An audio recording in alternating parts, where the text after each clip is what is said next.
আসসালামু আলাইকুম। সবাইকে স্বাগতম জানাচ্ছি দৃষ্টিকোণ লার্নিং প্ল্যাটফর্মে। আজকের ক্লাসে আমরা পার্টস অফ স্পিচ নিয়ে একটি ওয়ান শট ক্লাস দেখব।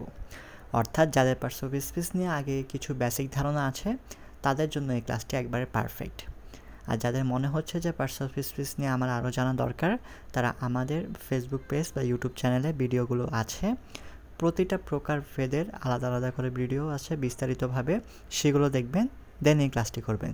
তাহলে ইনশাল্লাহ আপনাদের বেসিকও জানা হলো এবং পার্টস অফ স্পিচ সম্পর্কে একটা অসাধারণ ধারণা পাবেন ইনশাল্লাহ। তাহলে আজকের ক্লাসে আমরা কী শিখব? আজকের ক্লাসে আমরা কিছু মানে ইম্পর্টেন্ট জাস্ট প্রকারভেদগুলো জানবো এবং ৮ প্রকারের পার্টস অফ স্পিচ সম্পর্কে একটু বেসিক ধারণা জানবো ইনশাআল্লাহ।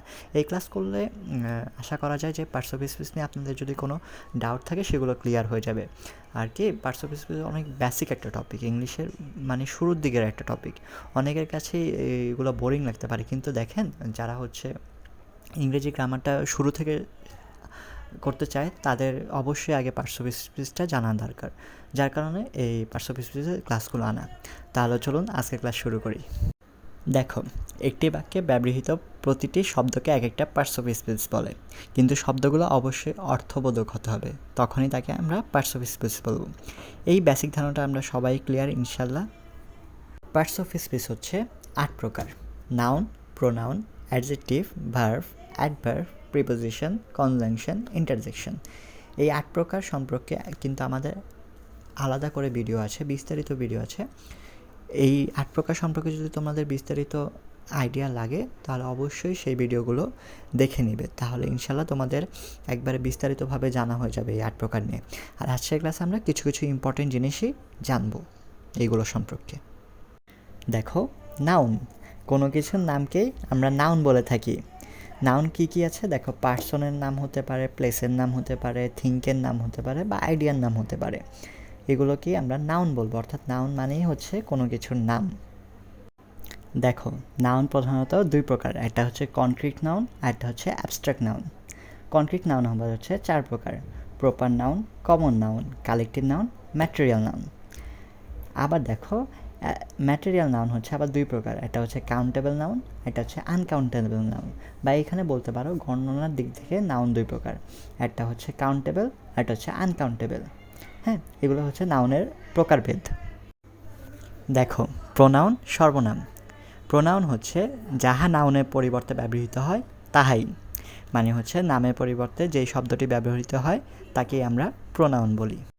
প্রোনাউন হচ্ছে ৮ প্রকার: personal pronoun, possessive pronoun, reflexive pronoun, demonstrative pronoun, interrogative pronoun, relative pronoun, indefinite pronoun আর হচ্ছে ডিস্ট্রিবিউটিভ প্রোনাউন।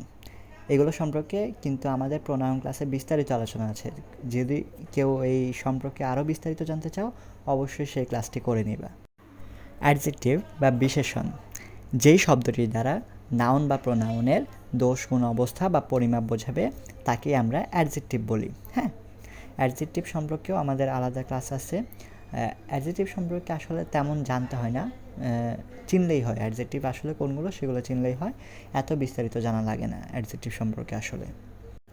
দেখো, ভার্ব ক্রিয়া। ভার্বকে যেই ওয়ার্ডটি দ্বারা কাজ করা বোঝায় তাকে আমরা ভার্ব বলি। ভার্ব হচ্ছে প্রধানত ২টা, একটা হচ্ছে প্রিন্সিপাল ভার্ব, একটা হচ্ছে অক্সিলারি ভার্ব। প্রিন্সিপাল ভার্ব কি? যে স্বাধীনভাবে বসে নিজের অর্থ প্রকাশ করতে পারে। আর অক্সিলারি ভার্ব কি?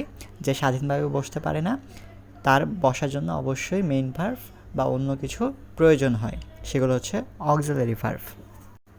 দেখো, অক্সিলারি ভার্ব আবার ২টা, একটা হচ্ছে প্রাইমারি, একটা হচ্ছে মডাল। প্রাইমারি কি? To be verb, to do verb, to have verb. আর মডাল কি? Can, could, may, might, shall, should, will, would, must, ought to. Principal verb আবার ২ প্রকার, এটা হচ্ছে ট্রানজিটিভ, একটা হচ্ছে ইনট্রানজিটিভ। ট্রানজিটিভ মানে হচ্ছে সকর্মক, অর্থাৎ যেই ভার্বের কর্ম আছে। আর ইনট্রানজিটিভ হচ্ছে অকর্মক, যেই ভার্বের কর্ম নাই বা হচ্ছে অবজেক্ট নেই। এখন দেখো, ট্রানজিটিভ ভার্ব আবার হচ্ছে ২টা, একটা হচ্ছে ফাইনাইট ভার্ব আর একটা হচ্ছে ইনফাইনাইট ভার্ব। ফাইনাইট ভার্ব কি? পার্সন, নাম্বার, টেন্স অনুযায়ী পরিবর্তিত হবে। আর ইনফাইনাইট কি? এটা হচ্ছে চেঞ্জ হবে না, যেমন to be verb plus verb plus ING, এগুলো হচ্ছে ইনফিনিটিভ, ইনফাইনাইট ভার্ব। হ্যাঁ, ইনফাইনাইট ভার্ব আবার ৩টা, একটা হচ্ছে পার্টিসিপল, জিরান্ড আর হচ্ছে ইনফিনিটিভ। পার্টিসিপল দেখো, পার্টিসিপল আর জেরান্ড কিন্তু একই, ভি প্লাস আইএনজি, শুধু একটু ঘটনগত পার্থক্য আছে, ওইটা সম্পর্কে ইনশাল্লাহ বিস্তারিত ক্লাস আসবে। আর ইনফিনিটিভ হচ্ছে 2+V1। আর ইন্ট্রানজিটিভ তো বললাম, অকর্মক্রিয়া, যে ভার্বের কর্ম নেই সেটাই হচ্ছে ইন্ট্রানজিটিভ। এরপর হচ্ছে অ্যাডভার্ব বা ক্রিয়া বিশেষণ, যেইটা ভার্ব বা বিশেষণ সম্পর্কে বিশেষ তথ্য প্রদান করে, সেটাই হচ্ছে তোমার অ্যাডভার্ব। অ্যাডভার্ব চেনার অনেক সহজ উপায় আছে, লাস্টে অ্যালোয়াই থাকে, আর যেগুলোতে অ্যালোয়াই না থাকে যেমন ওয়েল, নাও, এগুলো চেনা যায়। আর অ্যাডভার্ব সম্পর্কে এত বিস্তারিত জানতে হয় না, খুবই একটা ছোট টপিক এবং সহজ একটা টপিক। প্রিপোজিশন বা অব্যয়, প্রিপোজিশন কিন্তু অনেক গুরুত্বপূর্ণ একটা জিনিস।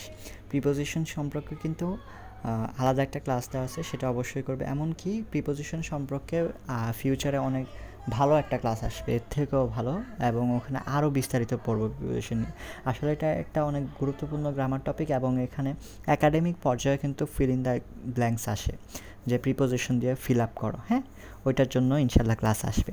তো প্রিপোজিশন কি?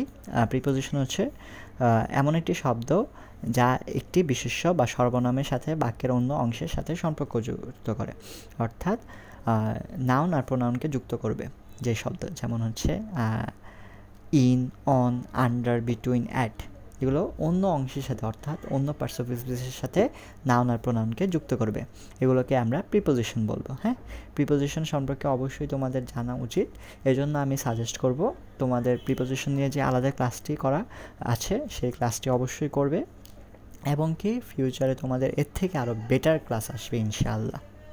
কনজাংশন কি? কনজাংশন হচ্ছে শব্দ, বাক্যাংশ আর বাক্যকে যুক্ত করবে। কনজাংশন কি কি? And, but, or, because, if.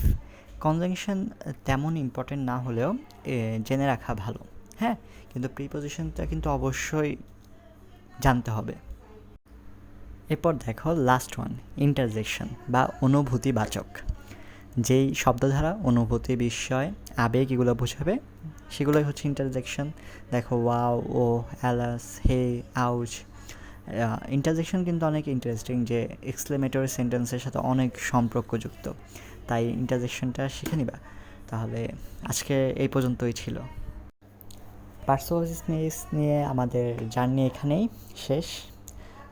দৃষ্টিকোণ লার্নিং প্ল্যাটফর্মের পাশে আপনারা অবশ্যই থাকবেন, সাজেস্ট করবেন যে আপনারা কি টপিক নিয়ে ভিডিও দেখতে চান।